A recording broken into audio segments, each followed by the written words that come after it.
Hello everyone, I'm Dr. Adesh Kale, and today I'll give a very short speech on in case if you get COVID positive and you wish to get treated at your home.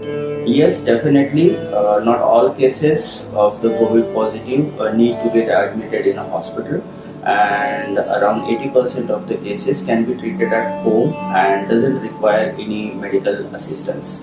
But for this, what all you need to consult a physician at least at once in very initial phase, okay, and let him assess your clinical condition and let him decide whether you lie in a condition to get treated at your home. And if he allows you to stay at home and get a home treatment, then there are certain things which you need to follow. There are certain parameters which you need to notice continuously, and those parameters are basically your pulse rate, your temperature, your oxygen saturation, and just notice for any breathlessness you are having.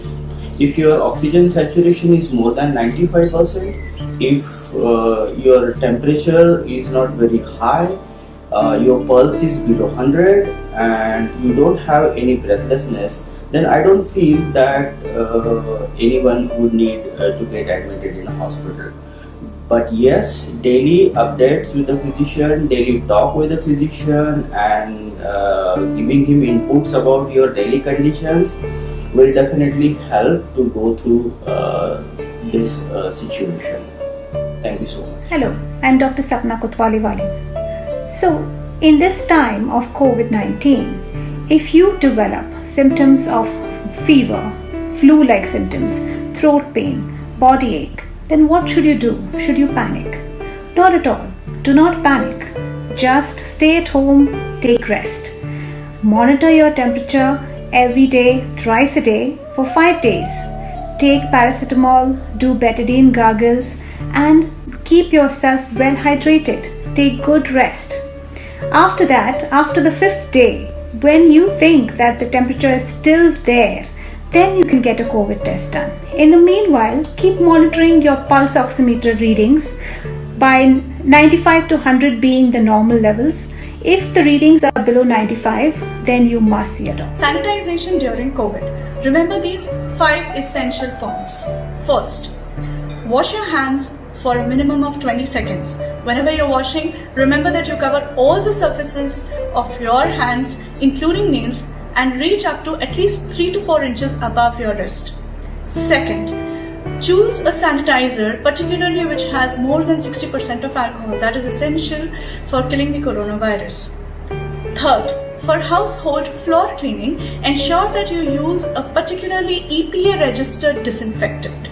Fourth, for common areas of lobbies and lifts, make sure that your HK staff use chlorine solutions. Ensure that they are wearing a protective eyewear, gloves, and are in a ventilated area. And last but not the least, remember to sanitize your hands each time you walk into the lobby of your society. Thank you. Wearing mask is a barrier for you and your surrounding. But while exercising or running, masks are not advisable. They reduce breathing capability, so maintain 6 feet distance during that period. Masks are of different kinds. The N95 mask and surgical mask are not recommended for general public. Cloth mask is appropriate. You can use it. The cloth mask is less expensive, reusable, washable, which other masks are not. A request to all, mask is a biomedical waste, so don't throw it here and there.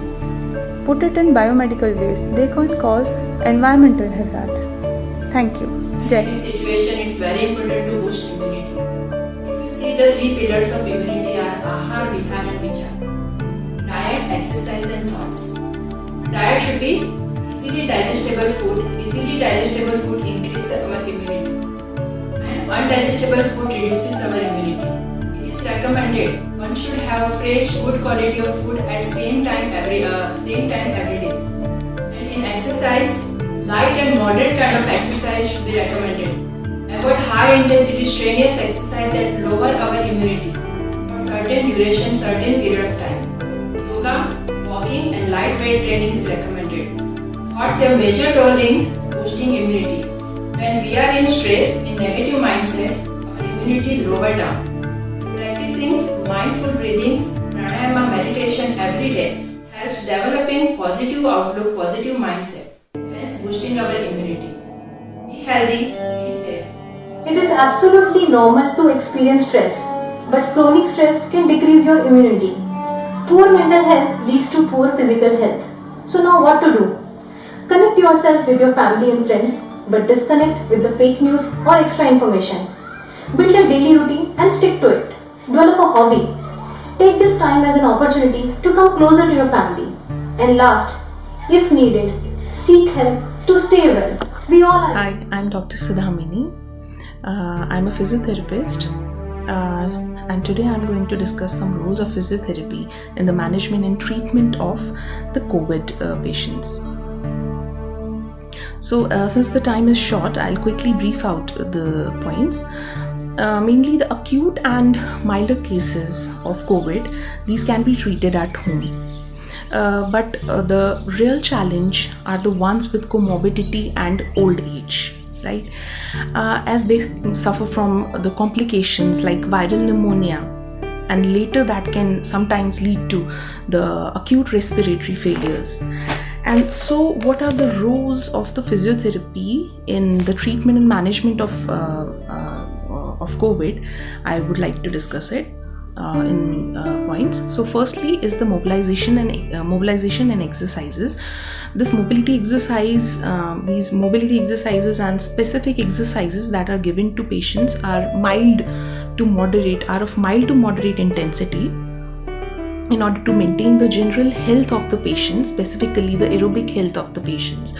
The second point is the postural drainage. This is a technique that is used by the physiotherapists, in which a patient that is having a lot of secretions in his lungs, in the different lobes of the lungs, is made to lie down in a specific position in which the gravity facilitates the removal of the secretions towards the mobilization of the secretions towards the main airways that you call the windpipe, and then through huffing and coughing we bring it out.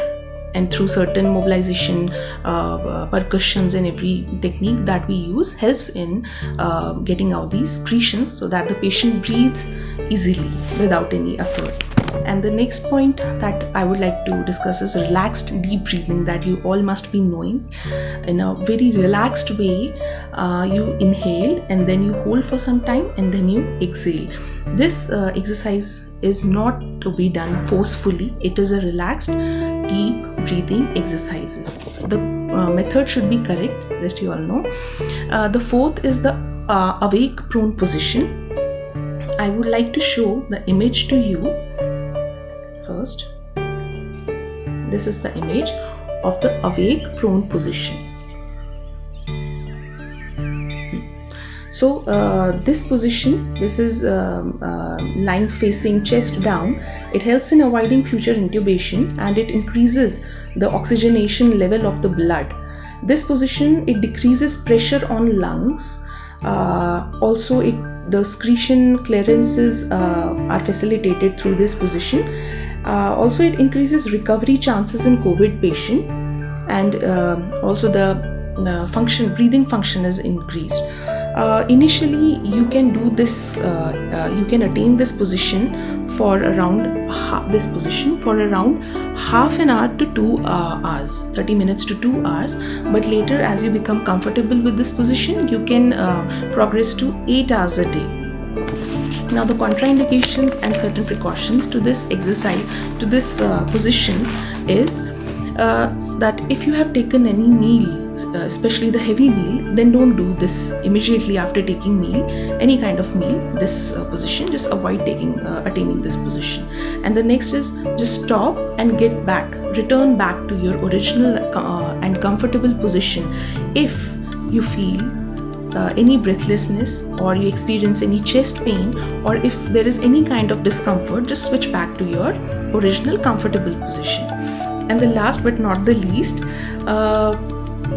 one last point I would like to discuss is sometimes with mild symptoms, with mild symptoms, patients have resting oxygen saturation normal, but as soon as say they do some kind of activity or any exertional activity, the oxygen saturation becomes starts falling down. So in those patients, their readings if deteriorate on exertion, and if there is a fall of 3% or less or more, if there is a fall of the oxygen saturation on pulse oximetry reading of 3% or more, then on any exertional activity, then that is a cause of concern. So if this is identified earlier, and then it may prevent any delay in the management of COVID. So these are some of the points that I have discussed, and I would like to I would like all of you to take care of your health and just be aware of your surroundings. Take care. Bye.